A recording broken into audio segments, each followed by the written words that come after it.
Hi everyone, I am Neil Anthony M. Tomado, a student from Central Medina University and currently a second-year student taking up a course of Bachelor of Physical Education.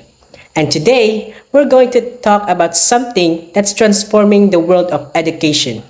Have you ever wondered if our education system truly prepares students for the real world? What if instead of focusing on cramming facts, we focus on helping students develop real-world skills they use throughout their lives?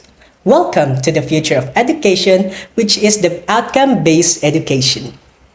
So we all know that traditional education has been content-based. This means that students are often taught according to a fixed curriculum, focusing on covering specific topics whether or not they fully grasp them. Outcome-based education, on the other hand, starts by defining the outcomes, skills, and knowledge that students must achieve. It's not about what students are taught, it's about what they can do after they've been taught. So there are benefits on outcome-based education. The first benefit is about the student success. With OBE, or outcome-based education, students don't just memorize. They develop competencies that prepare them for life beyond the classroom. Another benefit for outcome-based education is about teacher empowerment. For teachers, OBE or outcome-based education means more flexibility. Instead of sticking steadily to a syllabus, they can adapt teaching strategies to meet their students' needs. And lastly, another benefit for outcome-based education is systemic change. With outcome-based education, makes education more dynamic and student-centered, creating an environment where students become lifelong learners. The outcome-based education has a good impact on education. Take Finland for example. Finland is one of the leaders in outcome-based education. Their students consistently rank among the best globally, not because they study harder, but because they learn smarter. So there are implementation strategies on outcome-based education. First is define outcomes. The first step is to define clear outcomes. What do we want students to know, do, and be? Next is design curriculum.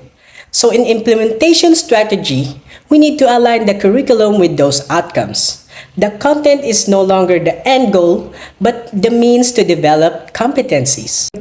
And lastly is to assess progress. We then create assessments that measure how well students are achieving those outcomes. Now, let's talk about assessment and evaluation. In outcome-based education, assessment don't just test memory. They evaluate whether students can apply their knowledge in real situations. Now here's an example.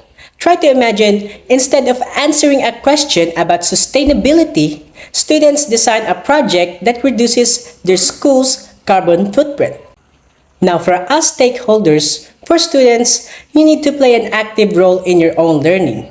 Because outcome-based education helps you discover your strengths and areas for growth. And for parents, you'll see your children becoming more confident and capable. You'll know not just what they've learned, but how can they apply it in real-life situations. And for teachers, you are empowered to create a meaningful, engaging experiences that help students succeed. We know change can be overwhelming, but outcome-based education is designed to make learning more effective, not more complicated. It's about quality over quantity. Together, we can create a more meaningful learning experience for our students. Share this video to raise awareness about outcome-based education, and let's support this vital shift toward better education for all. And this has been Neil Anthony M. Tomado, and thank you for listening.